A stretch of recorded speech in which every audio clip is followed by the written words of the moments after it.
This is very alarming, very disturbing, and what I don't understand is that Uber and Lyft have not warned us yet. So if they know that this took place, then there will be mass class action suits following. Uber and Lyft unintentionally, unintentionally, they still did it, sent gig workers' social security numbers to Meta and Tik Tok, new Northeastern research uncovers.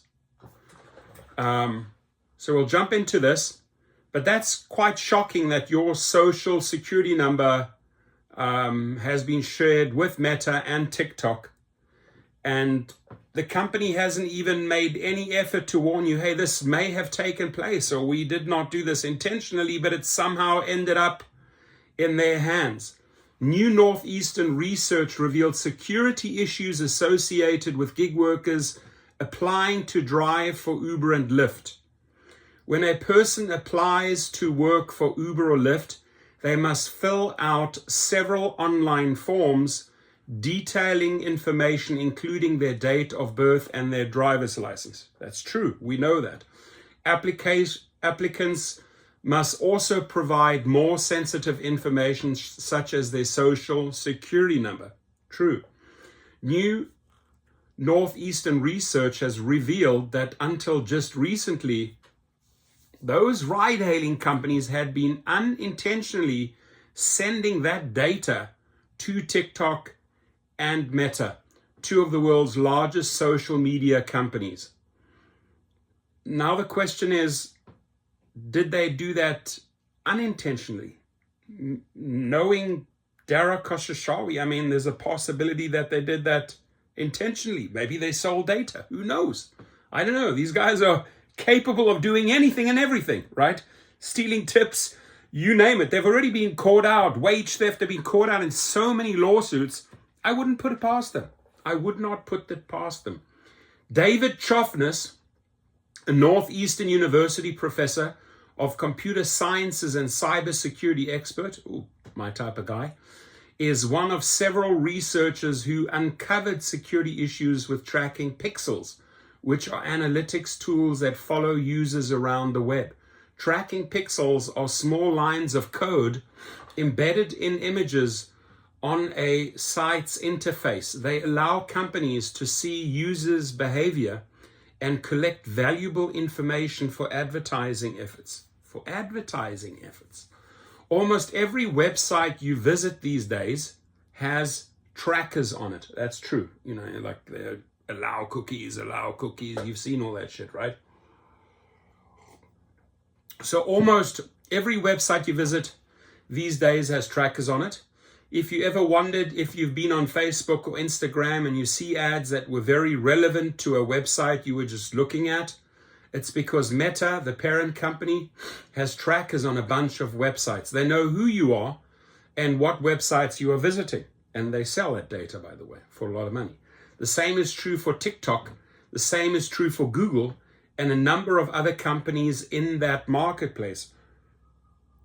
Maybe Uber and Lyft are in the same marketplace, collecting data and selling it on to others. Companies like Uber and Lyft have been incentivized to add these trackers to their website because in exchange, Meta, TikTok, and others provide these companies with free tools that allow them to analyze their own web traffic. What Chofnes and his colleagues uncovered was that these pixels were inadvertently collecting data from private application web forms and then sending that data directly to Meta and TikTok. That means anyone and everyone affected by this has a case against Uber and Lyft. So these should potentially be massive lawsuits down the line. The issue here is that companies are deploying tracking in many cases to help with targeted ads, understanding the effectiveness of ads, and ultimately monetization. Because of the way these things are configured, often these companies are slurping up a lot of data about individuals, including stuff we put into forms where there is no warning that says, hey, your data is also going to be sent to Facebook when you click submit. Chofnus, that's him. He's actually our hero because he's exposing this, right? And his colleagues were able to uncover these vulnerabilities and going through the same process an interested worker would when signing up to be a driver of the services. Notably, they only discovered the issue was present when they applied using Uber or Lyft's desktop website. So this is this associate professor from Northeastern. They were inspired to conduct the experiments because they were interested to see how vulnerable gig workers are when sharing their personal data to gain employment. Well, we don't really gain employment. We're not employees, we're independent contractors. The larger context was looking at gig worker privacy and how that is a group of individuals that often don't have a choice in terms of how much of this online tracking they're exposed to. So we were trying to quantify just how much of their personal data is exposed, which parties are getting in, and what kind of data is exposed. Now, this has made itself out into social media world in the last 2 days. Again, Dara Khosrowshahi, David Risher, and others. This information is out there. Why aren't the emails going out to all the drivers? Hey, be careful, your information may have been compromised. We mistakenly shared this info with nothing. So silence, I think, is going to come back and bite their asses. So the larger context was looking at gig worker privacy and how that is how a group of individuals that often don't have a choice in terms of how much of this online tracking they are exposed to. So we're trying to quantify just how much of their personal data is exposed, which parties are getting in, and what kind of data is exposed.